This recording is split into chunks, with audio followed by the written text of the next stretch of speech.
Terima kasih Anda masih bersama kami. Dan pemirsa, 4 terduga bandar judi online diamankan di Treskrimum Polda Nusa Tenggara Barat saat operasi Pekat Bulan Suci Ramadan. Dari tangan pelaku, polisi sita uang tunai, papan dan buku rekap, serta situs judi online sebagai barang bukti. Keempat terduga bandar judi online berikut barang buktinya digelandang polisi saat gelar perkara di Mapolda NTB. Para bandar judi online ini terjaring operasi penyakit masyarakat atau Pekat Bulan Suci Ramadan. Selain mengamankan para pelaku, polisi mengamankan uang tunai, papan, dan buku rekap serta situs judi online. Membuka lapak, kemudian menunggu para pemesan, mereka-mereka yang akan pesan judi togel online melalui aplikasi.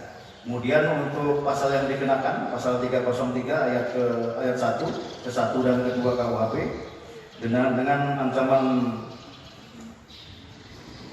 denda paling banyak 20 juta rupiah dan penjara 10 tahun. Para terduga pelaku dijerat pasal 303 tentang perjudian dengan ancaman denda 20 juta dan kurungan 10 tahun penjara. Dari Mataram, Hari Kasidi, iNews melaporkan. Beralih ke berita di Kabupaten Lombok Timur, keluarga korban pembunuhan sadis di Lombok Timur mengamuk di Pengadilan Negeri Selong karena tidak bisa mengikuti proses persidangan tersangka. Kemarahan keluarga korban semakin memuncak setelah mengetahui tersangka hanya dituntut 18 tahun penjara. Emak-emak dari keluarga korban ini marah-marah di depan petugas yang menjaga ruang sidang di Pengadilan Negeri Selong. Mereka kesal karena tidak bisa menyaksikan langsung proses persidangan tersangka dalam kasus pembunuhan sadis pada Juli tahun 2022 lalu. Emosi keluarga semakin memuncak setelah mengetahui kedua tersangka yaitu Rodi dan Marzuki hanya dituntut 18 tahun padahal keduanya dijerat dengan pasal pembunuhan berencana. Keluarga korban meminta jaksa menuntut hukuman mati terhadap kedua tersangka. Kami sih dari pihak keluarga menuntut hukuman mati dia karena kalau kita lihat motif pembunuhan ini adalah pembunuhan berencana. Begitu. Cuman tadi yang menjadi persoalan kami adalah ini adalah sidang yang momen yang harus kami ikuti sebenarnya. Cuman tadi kami apa sebabnya kami enggak tahu, enggak masuk. Biasanya masuk. Bukan enggak diizinkan, kami enggak ada konfirmasi gitu. Ya makanya kami akhirnya ini keluarga kecewa. Biasanya kalau saya yang mewakili keluarga dan ada yang lain dikonfirmasi dulu, ayo sidangnya sudah mau mulai begitu. Kasus pembunuhan sadis terhadap korban Jumlah alias Anto ini terjadi pada bulan Juli 2022 lalu. Korban ditemukan tewas bersimbah darah di tengah persawahan. Korban diduga dibunuh oleh kedua tersangka gara-gara tersinggung ditegur korban saat berkunjung ke rumah pacarnya. Dari Lombok Timur, Ramli Nurawang, iNews melaporkan.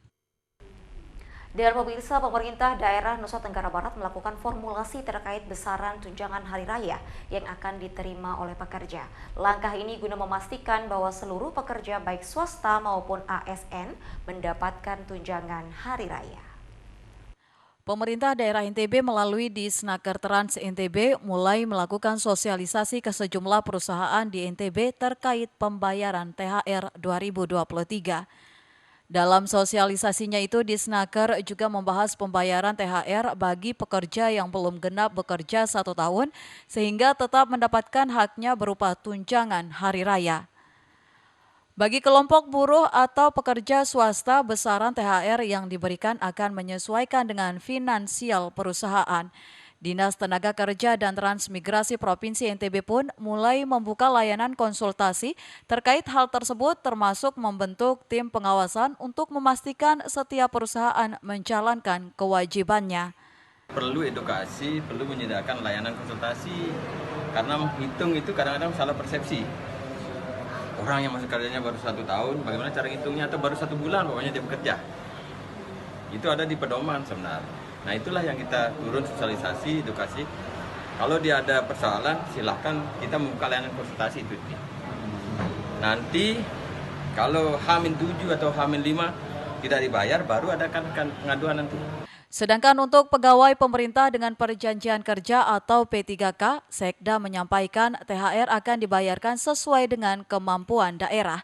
Sedangkan untuk pembayaran gaji 13 atau THR bagi ASN akan dibayarkan sesuai dengan peraturan pemerintah pusat. Sekali kita sedang pelajari apa item-item pentingnya. Nah, terus saya sudah membagi tugas di TAPD, mulai menghitung siapa-siapa saja yang harus masuk dalam hitungan itu. Guru PTT apa dan lain sebagainya, banyak sekali itu adanya. Di kabupaten kota juga semua sedang menghitung sekarang adanya dengan keluarnya PP 15 2023. Bagi pekerja yang masa kerjanya belum 1 tahun, pemerintah merumuskan formulasi besaran THR, yakni dihitung berdasarkan masa kerja yang dikalkulasikan dengan besaran gaji yang didapatkan per bulan.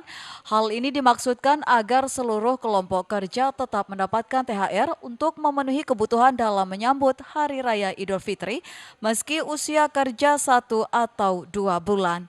Untuk pembayaran THR kepada pegawai, pemerintah meminta paling lambat bagi perusahaan untuk membayarkan THR 10 hari sebelum pelaksanaan Hari Raya Idul Fitri. Dari Mataram, Rizka Anjani, iNews melaporkan.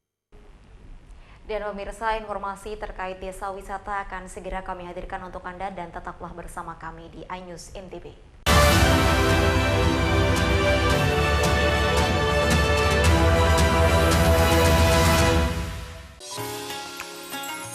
Assalamualaikum warahmatullahi wabarakatuh. Saya Kapolda Nusa Tenggara Barat, Irjen Pol Dr. Andes Joko Purwanto mengucapkan marhaban ya Ramadan. Selamat menunaikan ibadah puasa Ramadan 1444 Hijriah. Semoga puasa dan ibadah kita diterima oleh Allah Subhanahu wa taala. Amin ya robbal alamin. Wassalamualaikum warahmatullahi wabarakatuh.